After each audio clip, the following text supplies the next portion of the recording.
En sapar nyakorom gajuang machiegni choni mar kagi kacha nyinga Lydia Ukeyo. Oganda makwar mag jowuotho kwame alap ma ndeke mamoi e boma Mombasa kaluwore kod ng'anyo mag jotich matie pauno. Kaluwore gi jotijego, onge ndege kata achiel ma pacho ka mosego kata wuok e pauno chakre saa 8 otieno. Gikone gikwedo kang' mar piny owacho dwaro keto alap mar ndeke ma Jomo Kenyatta e lwet ji giwegi, gino ma gikone kidek miyo thothgi wito thuolo mag tije. Jowuoth mane walosogo koni chenro maggi mag wuoth orochore to chutho mago madhi e pinje maoko matiyo gi ndeke moinga achiel. Jotijego ramo ni ok gibido kiti nyaka piny owacho wit oko paro ma kamano ka bende gijiwo jowuoth mondo mi odogi e otende kod kuonde mamoko ma giwuokie nyaka ne piny ru. En mana ndege achiel kende mawuok e pinje maoko ema nosegoyo alap mamoi Mombasa. Sasa nilikuwa nimebukia ndege yangu hapa ndio niende Germany. Ninatarajia tu itakuja. Hii ni mambo mbaya. Mambo mbaya kwa sababu sasa kutaabisha watu kama sisi innocent travelers. Hiyo ni mbaya sana. Mimi naona ni mbaya. Hatutakiwi kama mimi na umri yangu, sitakiwi kuwa nimepanga laini hivi. Ningeomba tu rais wetu William Samoei Ruto pote alipo aone huruma wananchi wake, na sio wananchi wake tu, watu wengi kutoka dunia nzima wanatumia hizi airport afanye jambo la maana, yani isiwe inajirudia kwa sababu si mara ya kwanza, imekuwa iko hivyo, baada ya muda inakuja inatoka, atafute suluhisho la kudumu. Sisi tuko pamoja na watu wetu wenzetu wale wako Jomo. Waliamua kwamba leo iwe ni leo. Na kwa hivyo hata hapa Mombasa leo ni leo ni leo. Liwe liwalo, Adani must go. Lakini kuja kuchukua JKIA sisi tumekataa kama wa Kenya. Hii airport ilijengwa na wapiganaji wetu wa uhuru hizo miaka za kitambo. Tunaomba ijengwe airport nyingine, sio kurenovate hii. Tamu zake ni mbaya, vitu zake ni mbaya. Ile makaratasi tumepatiwa hata ukiangalia hauwezi elewa imeandikwa nini. Adani owns 74% of the second busiest airport in India. So zile 135 airports za India hazitaki. He wants JKIA. Why? Thoth jowuoth e paw ndeke ma Kisumu pod okwame paw ndege no kendo giyango ne gikia koda ka wuodhgi dhi chopo kare kata oyo. Ma en kaluwore kod ng'anyo ma jotije mag Kenya Airport Authority ma Kisumu ma bende owuok oko mariwore kod jowetegi ma paw ndeke ma Jomo Kenyatta International Airport JKIA mar ng'anyo ka gikwedo chiwo paw ndeke no ne kambi mar Adani Holdings. Ng'anyo ma kamano nochakore diro otieno saa 6, gino makoro miyo yore mag wuoth gi ndeke kaka KQ kata Kenya Airways, Jambo Jet pod otiyo kata pok otiyo nyaka ne piny ru. All the flights that are landing at this place, yes, they are landing at their own discretion. Yes. The people who have been screened and boarded the planes, they are unsafe and they are not. The people who have screened them are not certified enough to do that work. Yes. So we are telling you, fly at your own risk. No nego beni bedo side gi mondo gi nyiswa again form prior. Ni there are some delays madhi bedo. Koro in case of those delays, no nego beni what delay from our end, what be the airport at a specific time, mandege work for the assurance. But jogo gen kata sure ni ndege dhi biro kata ndege ok dhi biro. Nasepango gika kaka bitimo to kaka ma obedo distracted to abedo mana ng'eyo ni magi otimore kasi chopo airport o affecta kabisa nikech koro chuna na riti acha kaparo ni kadhi ot nyalo sama dhi ot ne magi nyalo wacho ni koro ndege uno osebiro koro jidhi to koro onge kaka bitimo koro chuna monda beda riti but aparo ni gi kaka aneno kaka beji ntiere ji chalo gin stranded jamoko sewuok odhi dala. Riwruok kinde odonjo ne obila ewi hinyo kendo nek mar moko kuom jopiny kinde ng'anyo mar kwedo nengo mamalo mar ngima higa mokalo. Hagilose do ma Kisumu, jakom RSK badi ma Kisumu Dokas Oluoch wacho ni jopiny go mar 28 wuok e counties ma Kisumu, Migori kod county ma Homa Bay. Gidwaro kin mamoko mondo mi piny owacho chul joma noyudo hinyruok kod familia mag joma nowito ngimagi.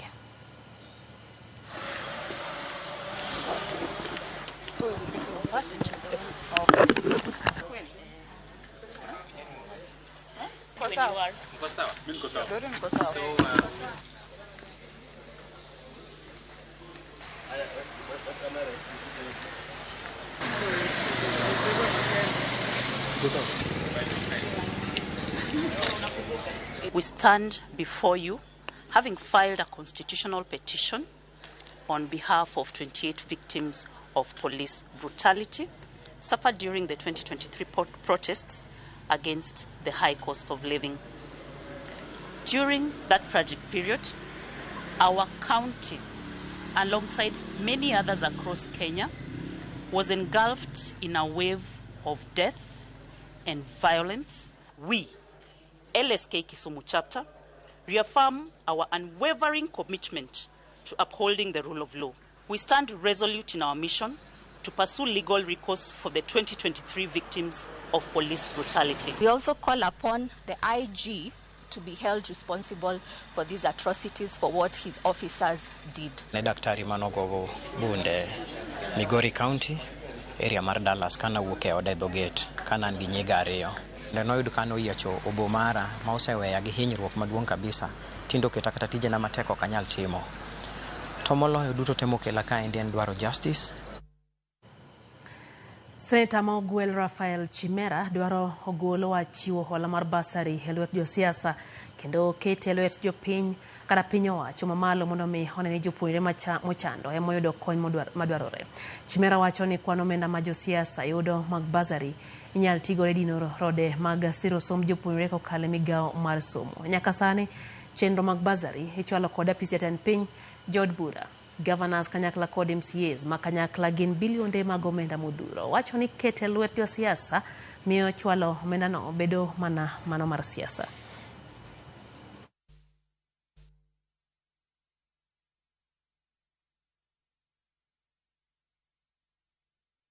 Many students fall below that threshold. What happened to that guy who got 349, 320, 300 and has an admission to a certain school?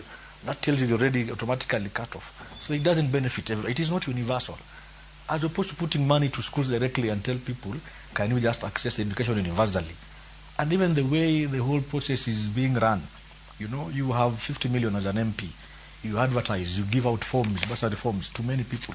Not all will get that bursary program. Giving a form, filling the form, and actual getting that bursary is a different story altogether. So we know it doesn't happen. So it's all about balancing. We are not collapsing MGCDF altogether, but we're just moving these funds that are going towards education into making sure education becomes universally free and accessible to everyone.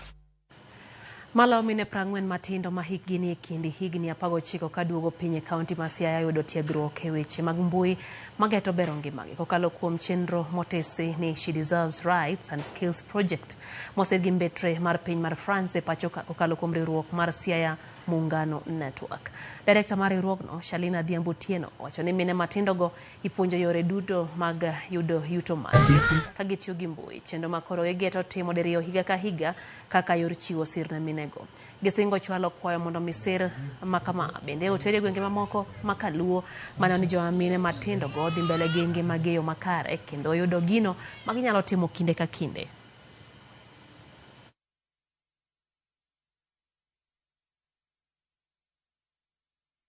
Wapuonjore kaka wanyalo timo helni kokalo e yor mbui, wanyalo tudore gi jowetewa kokalo e yor mbui. To yorni pod wageno mar riwre gi jo youth wetewa mi mondo gimed puonjore to wamed ng'eyo mang'eny e yor lony mar mbui ni. Wasebedo gi paro ni kaka migawo wanyalo timo trainings gi, wanyalo bedo gi cohort 2 higa ka higa mondo at least wamed namba mag jogo mamine ma participate e weche mag computer mabo bedo gi maber kabisa manyalo konyo ngimagi e kendo gayo lwenje ma samoro yudo ka betie udi nikech kalure gi mai ginyalo ng'eyo kaka giyudo information e weche mopogre opogre kendo ginyalo yudo tije mopogre opogre kalure gi mai. To kamoro pinje nyalo bedo ni to jogo ma ok gin mine matindo to gin kure. Watemo mondo wa engage kata wariw jogo duto man kod need kata chan e yo mopogore opogre kokalo kod programs mamoko. Wan kod programs mopogore opogre kaka Stawisha, Muungano beni kod programs mopogore opogore, Awepon beni kod programs mopogore opogore. Mar en rango ni mondo thuolo bed ne jogo mamiyo, jogo matindo, jogo manyiri mondo mi wawuoth kaachiel. En ani kuom thuolo kwa thuolo nyaka wanwang' sidieng' achiel ma wanyalo wuothogo. Nonro chake kaunti ma Siaya manono ohinga ma mono joma hikgi oniang' yudo chenro moketnegi kod sirikal. Nondono maita kod riwruok mong'ere kaka Health Age International, riwruok gi Kenya Society for People Living with HIV/AIDS (KEPSA) biro rango chenro mag sirikal mopogore opogore kama oting'o Inua Jamii, omenda mag Aheri kod omenda mag NSF. Kanolose kinde yango nonro makamana, apisa mar Health Age International Kenya Rose Bwire owacho ni chenro maket kod mano bende ibiro time counties ma Kisii, Embu kod Kilifi. Mabiro kaluwore kod nonro manotim Dagoretti North, Dagoretti South kod Kibra, Nairobi manonyisa chiedh nade ma jodongo mantiere bombe kadhoe. Duoko manondono ibiro mi sirikal kod jokanyo mamoko kaka yor mar jiwo ratiro mag jodongo e thurka. And access to health by the older people. And we actually also realized that quite a number of older people who are above 70 years old were not even receiving Inua Jamii at the time of the study. But it is important to note that as of last year, the President actually gave a directive to the Ministry of Labour and Social Protection to increase the number of the beneficiaries of Inua Jamii. Inua Jamii has got issues. Some of them have been reported, some of them haven't been. So we really want to get down and establish what are the challenges from the older persons themselves. When it comes to pension, you realize that some of the retirees take too long to have their pensions dispersed. And that is the time their income had been stopped from the salaries they were receiving. So that gap exposes them to high levels of poverty. When we are trying to tell the government, the officers, the NGOs and so on, how do we support the older persons, we need to put evidence on the ground, and that is our purpose, and that's why we are with the Health Page. Jaloko and chumbe kadhoa nam chumbi osiro pajatan migao mar mwandu mantiere buolo kod chenro mag nam alias Joho adwaro ni ochuogi kar teno meli mokethore kata mana motesene shipyard Mombasa. Okang' makamano gikone biro konyogi e yudo kwan maduong' mag chumbe moti magisebedo ka gichoko kendo gitere kembe matho chumbe ma itiyo godo e chenro mopogore opogore to chutho mago mag gedo. E romono mane otele kod jakom duol mag johand chumbe moti David Rono ne gikone gidhi nyime kod keto e timo kange mag rakore gi jogo makwalo chumbe kembe kaeto chwalo negi. There have been, of course, issues to do with vandalism, manholes, and such other things, but we also go towards ensuring this with the Kenya Power. We have a team, Kenya Power, Kenya, and all these other are under multi-agency because they are the ones who can be able to identify, their machines, their equipment, not their machines, but their metals, the metals that are used on their roads, the metals that are used by Kentraco, the metals that are used by KPLC, and all other agencies. So we normally come together. We work together, we discuss together, and we use their agencies now, the business organization, to sensitize them. That is actually what we are doing today here. Joe alisema ya kwamba watatengeza njia ambayo wataleta meli tuje tuweze kuzibomoa hapa. Hiyo ikiwezekana itakuwa imetusaidia sana katika industry yetu. Hata millers itawasaidia sana. Sababu chuma ile iko hapa haitoshi. Ndio nakuta hata millers wana import a lot of scrap from outside. Maana ile scrap iko hapa ni kidogo sana.